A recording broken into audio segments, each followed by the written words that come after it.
¿Cuántos dioses existen? ¿Es la Biblia la palabra de Dios? ¿Cómo reconocer a un verdadero profeta? ¿Realmente Dios perdona todos los pecados? ¿Cuál es el verdadero día de reposo? ¿Cuándo será el fin del mundo? ¿Cuál es la iglesia verdadera? ¿Es necesario bautizarse para ser salvo? Bienvenido.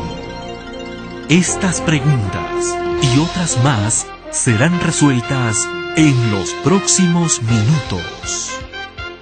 La fe de Jesús. Una investigación imparcial a la luz de las Sagradas Escrituras. La fe de Jesús. Una aventura de fe para conocer al autor de la vida eterna. La fe de Jesús. Hoy con el tema, lo que la Biblia enseña acerca de las señales de la segunda venida de nuestro Señor Jesucristo. Número 5. En la lección anterior hemos repasado que Jesús va a volver a buscarnos. Y en esta lección trabajaremos cuáles son las señales que Jesús dejó en su palabra para que nosotros nos demos cuenta que Él está pronto a venir. ¿Qué les parece si, para comenzar, nos ponemos en manos de Dios y hacemos una oración? Padre nuestro que estás en los cielos, gracias porque nuevamente podemos estudiar tu palabra. Pedimos que nos ayudes a comprender cuáles son esas señales que indican tu pronta venida. Oramos en el nombre de Jesús. Amén. Pastor, Jesús vendrá. ¿Cuándo vendrá? La primera pregunta dice, ¿qué preguntaron los discípulos de Jesús? Muy bien, querido pastor, tú que me escuchas allí, quiero invitarte a que puedas abrir el ejemplar de la Biblia y podamos ir al libro de San Mateo, capítulo 24, verso 3. Y allí podemos encontrarnos con este texto, que algunos lo caracterizan como apocalíptico, con respecto a esta pregunta. Dice el texto de esta manera: Cuando Jesús se sentó en el monte de los Olivos, se acercaron a él los discípulos aparte y le preguntaron: Dinos, ¿cuándo serán estas cosas? ¿Y qué señales habrá de tu venida y del fin del mundo? Aquí nosotros, Pastor Elvio, nos encontramos con la respuesta a esta pregunta, que a su vez es una pregunta, ¿no? El interés de los discípulos era saber qué señales habría de la venida de Jesús. Así que si nosotros tendríamos que darle una respuesta a esta pregunta, ¿qué preguntaron los discípulos a Jesús? Sería: ¿qué señales habría de tu venida y del fin del mundo? ¿Qué pregunta que hicieron los discípulos, pastor? Ahora, ¿se sabe la fecha del regreso de Jesús? Bueno, hubo intentos de colocar fechas, pero yo quisiera llevarte a la Biblia. Y vamos a Mateo capítulo 24, pero ahora al verso 36. Ya la tenés abierta. Es solamente encontrar el versículo 36 y acompañarme con la lectura. Sin embargo, nadie sabe el día ni la hora, ni aun los ángeles del cielo, sino mi Padre solo. Aquí este texto es más que claro, pastor, ¿no? Nadie sabe, ni ángeles ni hombres, solamente Dios, el momento de la segunda venida. Es decir que cuando nosotros escuchamos por allí que hay personas que ponen fechas, que va a venir, un tiempo se habló de que Cristo iba a venir en el año 2000. Claro. Y entonces allí se ponía fecha, uno decía una cosa, otra cosa, pero la Biblia es contundente. La Biblia dice, nadie sabe la hora, solo el Padre. La pregunta 3, pastor, ¿estamos en tinieblas respecto a la venida de Cristo? Es decir, ¿estamos medio confusos con relación a la venida de Jesús o hay claridad en cuanto a esto? Bueno, la pregunta es lógica, porque la pregunta de los discípulos era saber cuáles eran las señales del tiempo del fin y de la venida de Jesús. Y ahora descubrimos que en la Biblia nos dice que solamente Dios sabe cuándo va a suceder. Yo quiero llevarte a la Biblia una vez más y me acompaña a Primera de Tesalonicenses capítulo 5, verso 1 al 4. En esta carta del Nuevo Testamento el apóstol Pablo nos dice lo siguiente: Hermanos, acerca del tiempo y del momento no necesitáis que os escriba, porque vosotros sabéis bien que el día del Señor vendrá como un ladrón en la noche. Cuando digan paz y seguridad, entonces vendrá sobre ellos repentina destrucción, como los dolores a la mujer encinta, y no escaparán. Pero vosotros, hermanos, no estáis en tinieblas, para que aquel día os sorprenda como un ladrón. Ahora el apóstol Pablo, frente a esta pregunta, nos deja algo claro. ¿Estamos nosotros en oscuridad con respecto a la segunda venida de Jesús? Él nos dice que no estamos en oscuridad, que no estamos en tinieblas, sino que Dios dejó en su palabra luz, conocimiento, con respecto a este tema.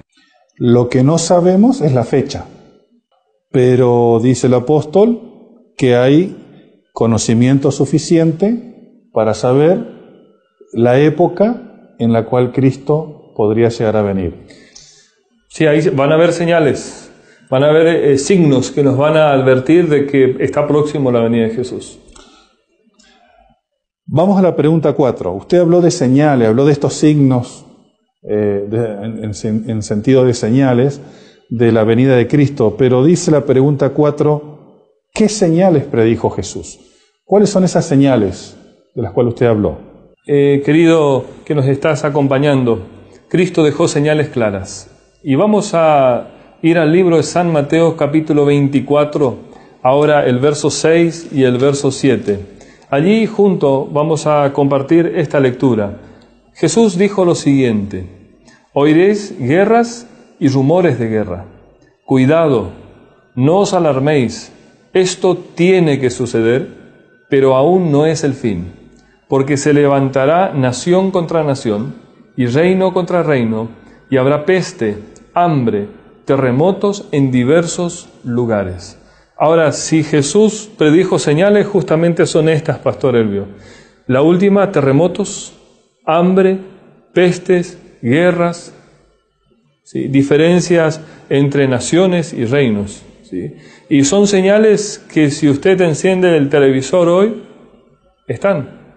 son señales que nosotros la estamos percibiendo, y esto nos dice que estamos en el tiempo de que Jesús venga. Me resulta interesante, pastor, y quizás nuestro amigo o nuestra amiga que está allí estudiando la Biblia también lo haya percibido, como que cada vez más la intensidad de las catástrofes, el alcance que tienen los desastres naturales es mayor. Viendo este diagnóstico que nos presenta la Biblia, podríamos decir que realmente, si bien no tenemos la fecha según dice la Biblia, si uno evalúa la condición de estas señales que predijo Jesús, realmente estamos en la época en la cual Jesús está por venir. Está por venir. Recordemos que las señales son entonces guerras, pestes, hambres, terremotos en diversos lugares del mundo. Y como dice el pastor Elvio, estamos viendo que la frecuencia y las intensidades van en aumento.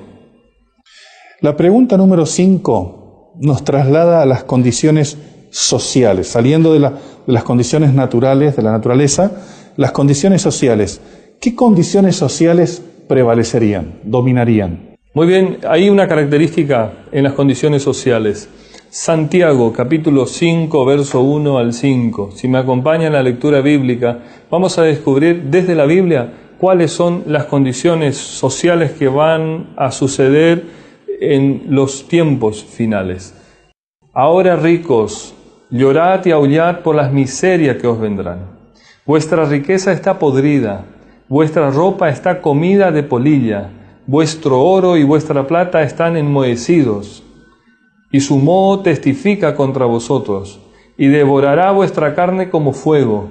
Habéis acumulado tesoro para los últimos días, el jornal de los hombres que ha cegado vuestros campos. y que por engaño no le habéis pagado, clama.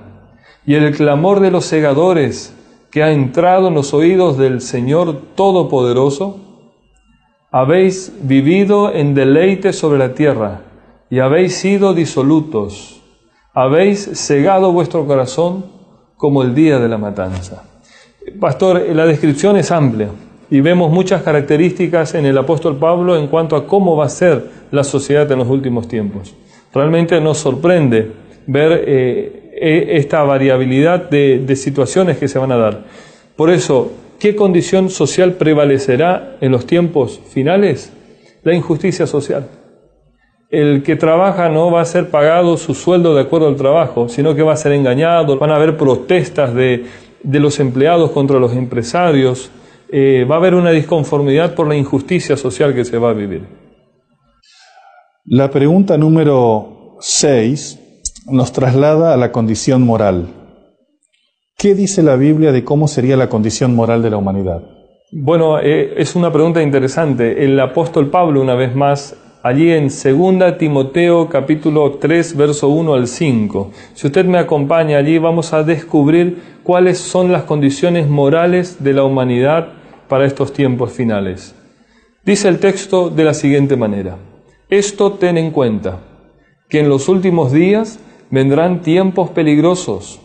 Habrá hombres amadores de sí mismos, avaros, vanagloriosos, soberbios, blasfemos, desobedientes a los padres, ingratos, impíos, sin afecto natural, desleales, calumniadores, intemperantes, crueles, aborrecedores de lo bueno, traidores, arrebatados, infatuados, amantes de los placeres más que de Dios. Tendrán apariencia de piedad, pero negará su eficacia. A estos, dice el apóstol Pablo, evita. Por eso cuando nosotros nos preguntamos qué condiciones morales prevalecerá a la sociedad previo a la segunda venida de Jesús, nosotros nos encontramos con que la humanidad prácticamente, pastor, le dará la espalda a Dios. Los placeres serán más importantes que Dios y ocuparán lugares en la vida de la familia y de las personas, y ellos caerán, según el texto bíblico, en una inmoralidad completa.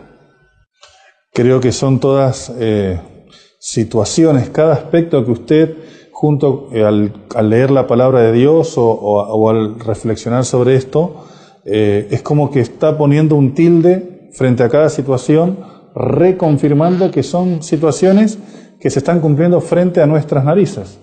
¿Qué más nos dice la Biblia? ¿Qué ocurrirá con la ciencia?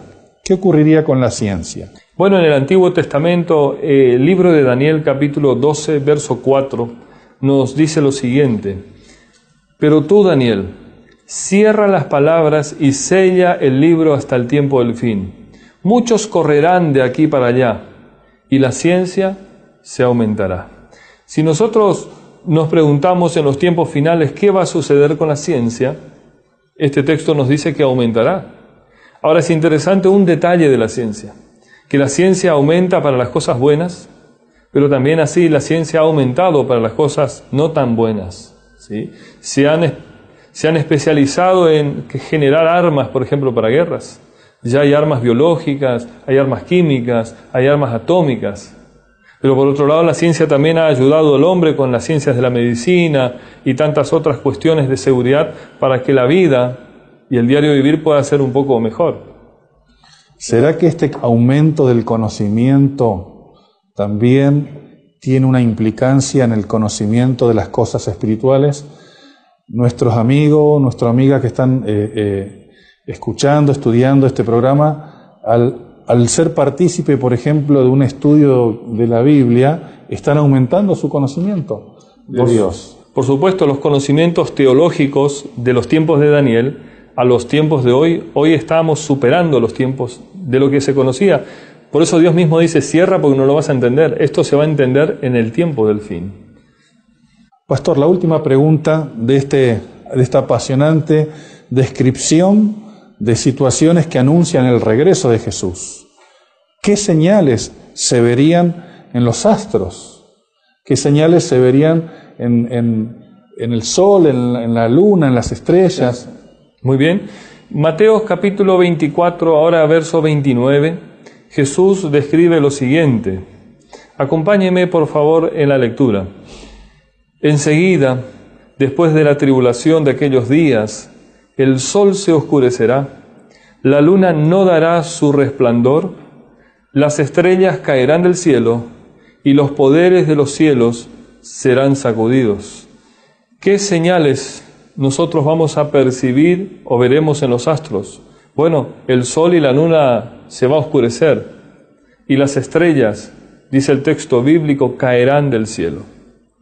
Es interesante cuando, amigo, amiga, puedas profundizar en la parte de atrás de este material, vas a encontrar cómo muchas de estas cosas ya han sucedido. Y esto nosotros lo encontramos inclusive con la fecha en la cual ocurrieron, y realmente es, por un lado, es algo que uno dice, pero no puede ser que se haya cumplido tan al pie de la letra las cosas. Pero por otro lado uno dice, qué bueno, gracias a Dios, que las promesas de nuestro Dios, realmente que Dios en su palabra dejó diagnosticado, se están cumpliendo delante de nosotros. No hay forma de mirar para otro lado, las cosas se están cumpliendo, se han cumplido, y sin duda que, de acuerdo a la promesa bíblica, Jesús viene pronto a buscarnos. Número 1. Apocalipsis, capítulo 6, versículo 12. El terremoto de Lisboa, Portugal, noviembre 10 de 1755. 2. Mateo 24, 29. Apocalipsis, capítulo 6, versículo 13. El día obscuro, 19 de mayo de 1780 en Nueva Inglaterra, Estados Unidos. Y en la noche, la luna parecía ser de sangre. 3. Mateo 24, 29. Apocalipsis 6, 13. La caída de estrellas o lluvia de meteoritos el 13 de noviembre de 1833 en Estados Unidos. Estos son algunos sucesos orientadores históricos más para quienes esperamos con anhelo la segunda venida de nuestro Señor Jesucristo. Pastor, si tuviéramos que hacer un resumen de lo estudiado hasta aquí, ¿qué podríamos decir? En esta lección hemos descubierto algunos detalles en cuanto a la venida de Jesús, ¿no? Los discípulos tenían la misma inquietud que creo que la raza humana hoy tiene. ¿Cuáles van a ser las señales de la venida de Jesús y del tiempo del fin? Ellos habían preguntado eso y Jesús le empezó a responder. Entendemos que nadie sabe el día y la hora cuando Jesús vendrá. El apóstol Pablo, por otro lado, nos dice que no estamos en desconocimiento con respecto a la segunda venida, porque ya Jesús, ya un poco más adelante, aquí en Mateo 24, empezó a decirnos cuáles son las señales que nos van a advertir de que estamos en los tiempos. Las señales como guerra, peste, hambre, terremotos en diversos lugares del planeta, que la sociedad sería una sociedad injusta socialmente, que la humanidad le daría la espalda a Dios y caería en la inmoralidad completa. Y por otro lado, que la ciencia en los últimos tiempos aumentaría. Y una de las últimas señales que hemos estudiado fue que el sol y la luna dejaría de dar su luz y las estrellas caerían del cielo. Querido amigo, querida amiga, frente a semejante escenario, ¿qué debemos hacer? ¿Qué debo hacer? Punto número 1. Debo estar atento a las señales de los tiempos. De acuerdo al libro de San Lucas capítulo 21 versículos 28 al 31 leemos: Cuando estas cosas comienzan a suceder, erguíos y levantad vuestra cabeza, porque vuestra redención está cerca. También les dijo una parábola: Mirad la higuera y todos los árboles. Cuando ya brotan, viéndolo, sabéis por vosotros mismos que el verano está ya cerca. Así también vosotros, cuando veáis que suceden estas cosas, sabed que está cerca el reino de Dios. Punto número 2. Debo velar y estar apercibido. De acuerdo al libro de San Mateo capítulo 24 versos 42 y 44 leemos: Velad pues, porque no sabéis a qué hora ha de venir vuestro Señor. Por tanto, también vosotros estad preparados, porque el Hijo del Hombre vendrá a la hora que no penséis. Ilustración. En el ejército hay momentos cuando se pasa lista.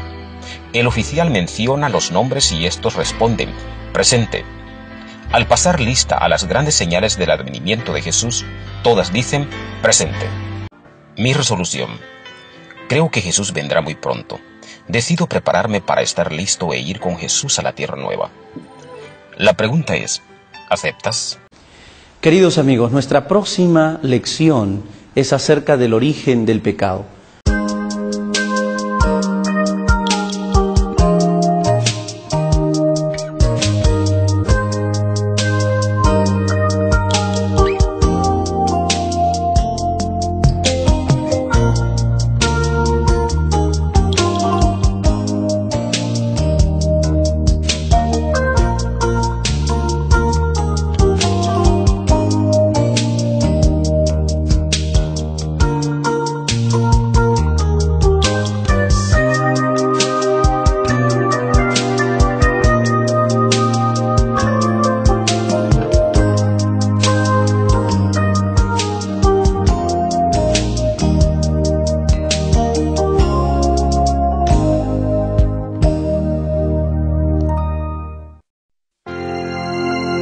¿Cuántos dioses existen? ¿Es la Biblia la palabra de Dios? ¿Cómo reconocer a un verdadero profeta? ¿Realmente Dios perdona todos los pecados? ¿Cuál es el verdadero día de reposo? ¿Cuándo será el fin del mundo? ¿Cuál es la iglesia verdadera? ¿Es necesario bautizarse para ser salvo? Bienvenido. Estas preguntas y otras más serán resueltas en los próximos minutos. La fe de Jesús. Una investigación imparcial a la luz de las Sagradas Escrituras. La fe de Jesús. Una aventura de fe para conocer al autor de la vida eterna. La fe de Jesús. Hoy con el tema, lo que la Biblia enseña acerca del origen del pecado. Lección número 6. ¿Ya imaginaste cómo sería este mundo si no hubiese dolor, lágrimas, tristeza, enfermedad, accidente, muerte? ¿Ya imaginaste cómo sería este mundo si todo sería felicidad? Ahora, ¿por qué existe tragedia? ¿Por qué existe dolor y muerte? Todo eso es consecuencia del pecado. Pero ¿por qué existe pecado? ¿Alguna vez te has preguntado, ¿quién creó al diablo? Si Dios creó todas las cosas que existen en el cielo y en la tierra, ¿no será que Dios creó al diablo? La Biblia dice que Dios creó un ángel perfecto llamado Lucifer. ¿Por qué un ángel perfecto tuvo que escoger el camino del mal? ¿Por qué tuvo que traer todo el dolor, la aflicción, la tristeza y la muerte a este mundo? ¿Y por qué cuando Lucifer pecó, Dios no lo destruyó? Si hubiese acabado con el pecado en el inicio, hoy día no estaríamos sufriendo. ¿Alguna vez estas preguntas te han perturbado? Bueno, el tema de hoy es justamente para responder eso. Y cuando lleguemos al final del tema, tal vez tú entiendas que la historia del pecado en este mundo va a tener un fin. El dolor que hoy día te perturba va a terminar. Toda la historia de tragedia, de tristeza, de dolor y muerte va a llegar al fin. Para traerte este mensaje de esperanza, está aquí mi amigo el pastor Melchor Ferreira, para enseñarte lo que la Biblia dice acerca del origen del pecado. Queridos amigos, estamos aquí una vez más para hablar acerca de lo que la Biblia enseña acerca del origen del pecado. ¿Dónde y cuándo comenzó el pecado? Vayamos a ver lo que la Biblia nos dice. ¿Y qué es lo que realmente encontramos en Apocalipsis, el capítulo 12, los versículos 7 al 10? Allí leemos la siguiente declaración. Y después hubo una gran batalla en el cielo. Miguel y sus ángeles luchaban contra el dragón, y luchaba el dragón y sus ángeles, pero no prevalecieron, ni se halló ya lugar para ellos en el cielo. Y fue lanzado fuera el gran dragón, la serpiente antigua, que se llama Diablo y Satanás, el cual engaña al mundo entero, fue arrojado a la tierra, y sus ángeles fueron arrojados con él. Entonces oí una gran voz en el cielo que decía: ahora ha venido la salvación, el poder y el reino de nuestro Dios y la autoridad de su Cristo, porque ha sido lanzado fuera el acusador de nuestros hermanos, el que los acusaba delante de nuestro Dios día y noche. ¿En quién se origina el pecado? Misteriosamente podríamos decir que se origina en un ser que habitaba en las alturas celestiales junto con Dios, pero que empezó a sentir dentro de sí que él podía ser semejante a Dios. La vanidad, el orgullo, la pasión por el poder, el querer ser primero y subir, le dieron origen a este misterioso ser y a este misterioso intruso llamado pecado. Miremos esta segunda pregunta. ¿En quién se origina el pecado? En Ezequiel 28, 14 al 17, leemos lo siguiente.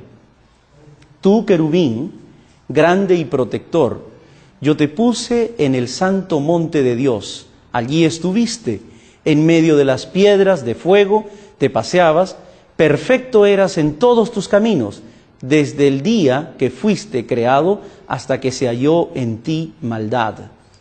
Entonces, ¿se origina en quién? ¿Quién es el que alberga el pecado y cómo es que esto comienza a ser efervescente?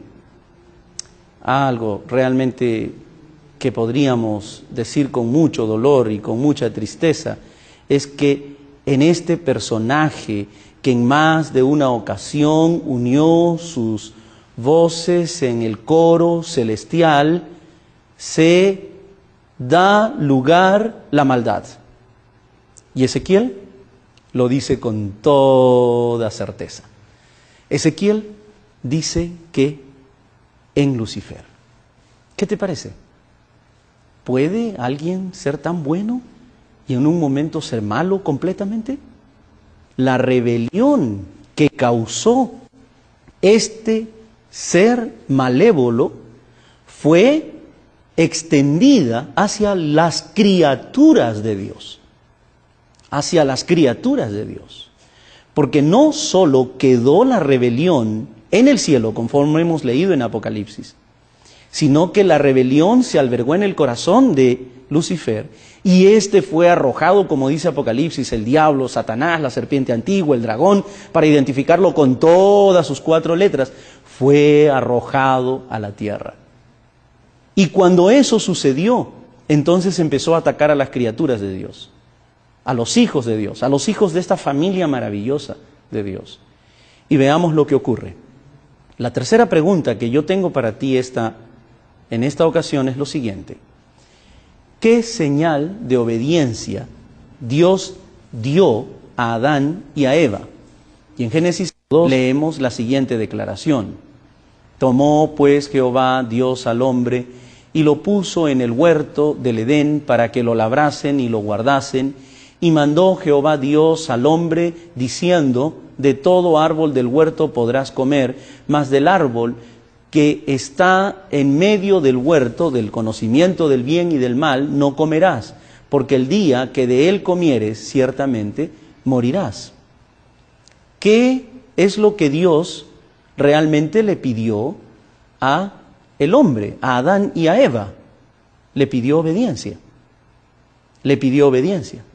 El árbol en el huerto no era un árbol misterioso, no era un árbol que tenía poderes extraordinarios, simplemente estaba allí porque era una prueba de obediencia de nuestros primeros padres. Y lo que Dios le pide a Adán y a Eva es obedecer. El día que tú te acerques, el día que tú comas de él, el día que tú puedas acercarte y lo contemples y lo toques y lo comas, ese día morirás. Y allí Dios le pone un límite y marca una línea. Esta es la línea que marca la diferencia entre lo que es correcto de lo que es incorrecto. Pero mi amigo, ¿cuántas veces esa línea ha sido traspasada?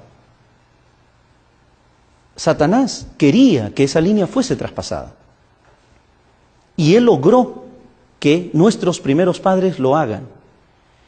Él, al ser arrojado a esta tierra, empezó el ataque decidido contra las criaturas de Dios.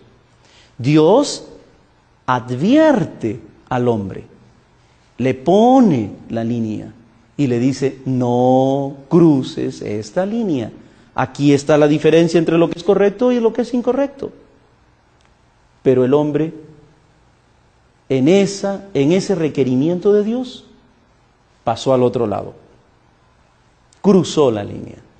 Y aquí viene entonces la cuarta pregunta que yo tengo para ti en esta ocasión. La cuarta pregunta es, ¿en qué consistió el primer pecado? ¿Cuál es realmente el primer pecado? Si Dios le dice al hombre, no cruzarás esta línea, lo que yo pido de ti es obediencia, entonces ¿en qué consistió el primer pecado? Es obvio, sin leer en la Biblia podemos dar la respuesta. Sin embargo, yo quiero invitarte a que tú puedas leer junto conmigo en las Sagradas Escrituras, y lo vas a ver allí en tu pantalla también, en Génesis el capítulo 3, versículos 1 al 6, y dice, pero la serpiente era astuta, más que todos los animales del campo que Jehová Dios había hecho, la cual dijo a la mujer, ¿con que Dios os ha dicho, no comáis de todo árbol del huerto? Y la mujer respondió a la serpiente, de los árboles del huerto podemos comer, pero del fruto del árbol que está en medio del huerto, dijo Dios, no comeréis de él, ni le tocaréis, para que no muráis. ¿Cuál es entonces en realidad el problema en esta situación? El problema es desobediencia. El problema es desobediencia. El hombre desobedeció. La mujer desobedeció. Y ocurre ese proceso traumático del pecado en la raza humana. El pecado consiste en la desobediencia a los requerimientos de Dios. ¿Te acuerdas cuando hablamos acerca de la naturaleza de Dios? Dijimos que Dios es amor. Y eso es Dios. Dios no cambia. Somos nosotros los que cambiamos. Somos nosotros los que hemos levantado una pared entre nosotros y Dios. Somos nosotros los que nos hemos alejado de Él. Es nuestro oído el que se ha agravado. Es una pared que nosotros la levantamos. Porque Dios dijo, aquí está lo que yo tengo para ti. Un hogar edénico, una vida de inocencia, vida eterna condicionada a tu obediencia y una comunicación perfecta. ¿Cuándo se perdió eso? Por el pecado, por la desobediencia. Cada vez que entramos en un proceso de esta naturaleza, tenemos que responder exactamente igual. Desobedecieron. La quinta pregunta, podríamos decir, si se origina el mal en el cielo, si el mal ingresa a nuestra tierra a través de Satanás, representado por una serpiente en el huerto, si nuestros primeros padres que fueron requeridos en su obediencia desobedecen. Ahora, yo tengo una pregunta que todavía está dando vueltas en mi cabeza. Y la pregunta es, ¿qué cosa es el pecado? ¿Qué es el pecado? Y en San Juan capítulo 3, versículo 4, encontramos la siguiente declaración. Todo aquel que comete pecado infringe también la ley, pues el pecado es infracción de la ley. ¿Qué es el pecado entonces? Infracción de la ley. Es infracción de la ley. Tú que estás allí sentado mirando este programa, hoy tienes un concepto un poquito diferente de lo que es pecado. Para muchos, pecado es cuando te descubren. Si te descubren es pecado. Si no te descubren no es pecado. No, este concepto moderno de pecado no me lleva a un proceso de salvación, me lleva a un proceso de perdición.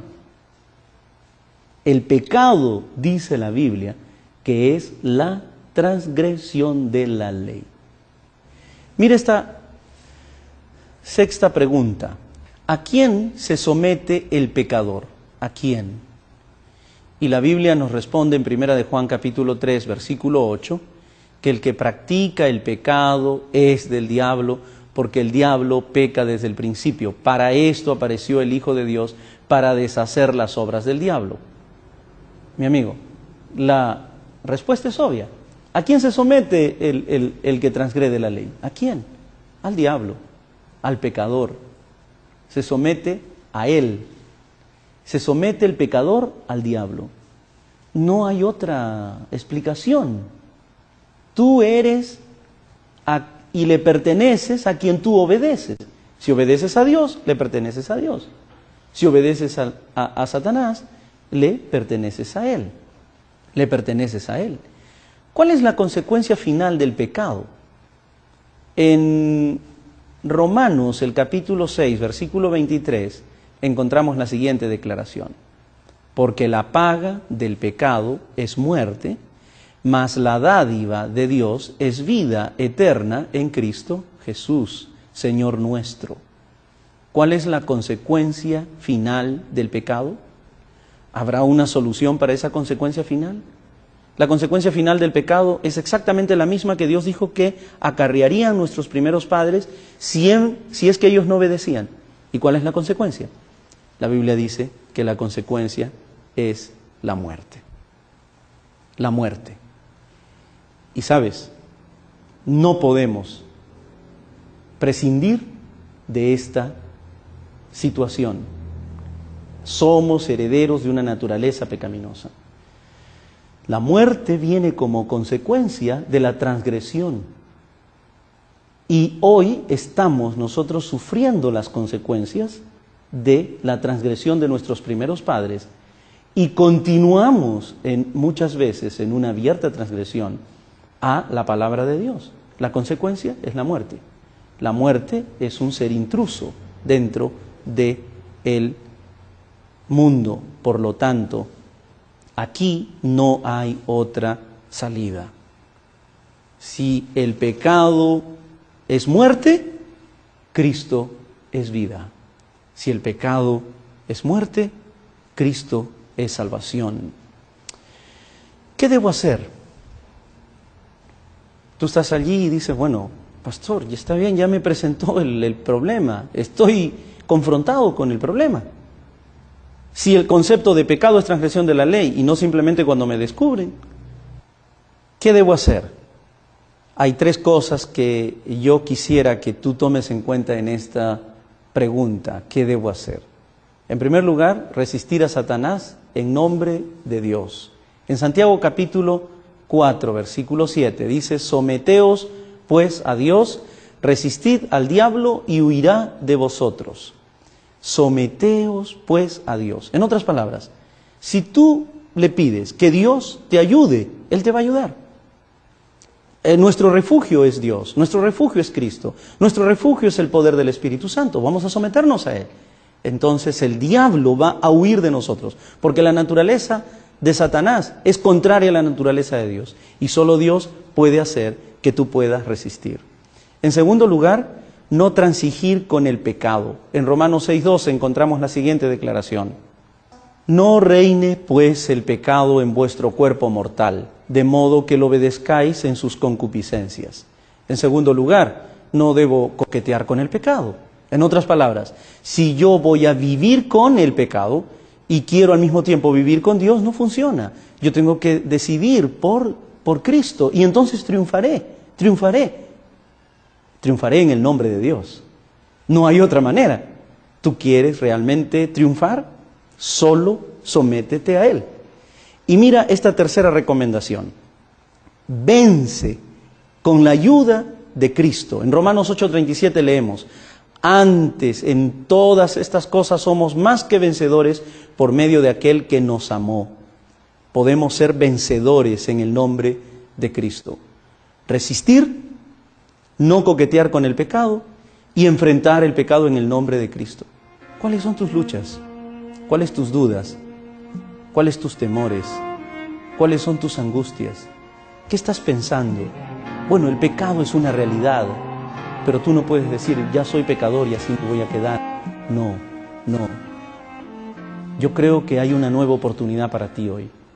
Hay una oportunidad para que tú puedas salir, tu corazón herido pueda ser sanado, para que tus lágrimas puedan ser enjugadas, para que tu familia pueda vivir una vida feliz. No quiero más pecado, no quiero más vida desordenada, quiero una vida totalmente triunfante en Cristo.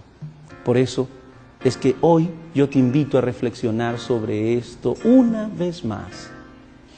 Mientras Berta canta este maravilloso y extraordinario canto, Espera en mí, tú puedas reflexionar, inclinar tu rostro y decirle: Señor, sé que hay pecado en mi vida muchas veces. A veces no soy consciente, pero ayúdame para que yo pueda salir del pecado y en tu nombre, esperando en ti, triunfar. Escucha esto, reflexiona, inclina tu rostro, ora a Dios y pídele fuerzas para vencer. En una tarde oscura caminaba con pesar, en su rostro la tristeza de quien conoció el dolor. Tras de ella todo el pueblo llevaba a su hijo con gran aflicción. Espera en mí, pues la muerte no resiste al Rey de vida. Espera en mí. Del otro lado del camino venía otra multitud, mucha gente que seguía a Jesús de Nazaret, y al cruzarse en el camino todo llanto allí cesó. En el silencio del encuentro de la muerte y el Rey de vida, Cristo apenas dio la orden y el muerto revivió.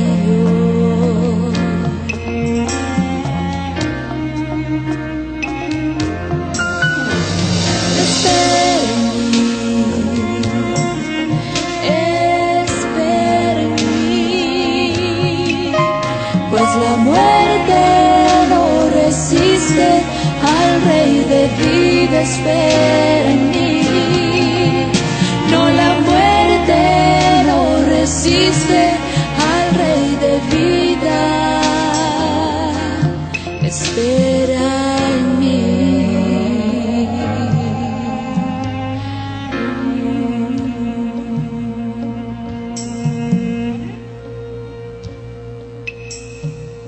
Muchísimas gracias, Berta. Realmente fue un canto maravilloso, extraordinario. Gracias por la inspiración de las palabras de ese canto. Queridos amigos, ¿qué es lo que tú o yo debemos hacer? ¿Cuál realmente va a ser tu resolución? Yo sugiero de que allí donde tú estás, después de haber escuchado el tema de esta oportunidad y después de haber escuchado también a Berta cantar, hagas la siguiente resolución: procuraré, con la ayuda de Dios, limpiar mi vida de todo pecado. Procuraré, con la ayuda de Dios, limpiar mi vida de todo pecado. ¿Hay pecado en la vida? ¿Hay problemas y angustias? ¿Hay dificultades y temores? No hay otra solución. Tú puedes cambiar. Tú puedes ser diferente. Tú puedes ser un hombre y una mujer distintos. Tú puedes venir a una experiencia linda y maravillosa. Deja que Cristo, que el poder extraordinario de su palabra y que el poder de la salvación entre en tu vida, en tu corazón y en tu familia. Deja que eso sea una realidad ahora. Entonces vivirás. No solamente sobrevivirás en este mundo, vivirás. Quiero invitarte para que así lo hagas y de todo corazón, allí donde tú estás, incline el rostro y hagamos una oración juntos. Querido Padre, tú eres nuestro Dios y nosotros, tus hijos, y somos conscientes de lo que el pecado hizo en este mundo, de lo que el pecado hizo en nuestras vidas, de lo que el pecado ha hecho en nuestras familias. Ayúdanos a obedecerte y ayúdanos a hacer esta resolución de aceptarte como nuestro Salvador. Ven a enjugar nuestras lágrimas, sana nuestras heridas, sana también nuestras familias, nuestros hogares, y entra en nuestros corazones. Hazlo, Padre, porque te lo pedimos en el nombre de Jesús. Amén. Amigos, no hay otra experiencia de salvación que la que Cristo nos puede dar. Por eso, nuestra próxima lección no habla de pecado. Nuestra próxima lección habla de salvación. Habla de ese maravilloso y extraordinario Dios que está interesado en ti. Y contestaremos muchas preguntas. ¿Quién es nuestro Salvador? ¿En el nombre de quién podemos encontrar la salvación? ¿Por qué es que nosotros necesitamos de un Salvador? ¿Y cómo es que esta salvación opera en nosotros? Te invitamos a nuestro próximo programa, porque tú mereces eso y mucho más. Lo mejor.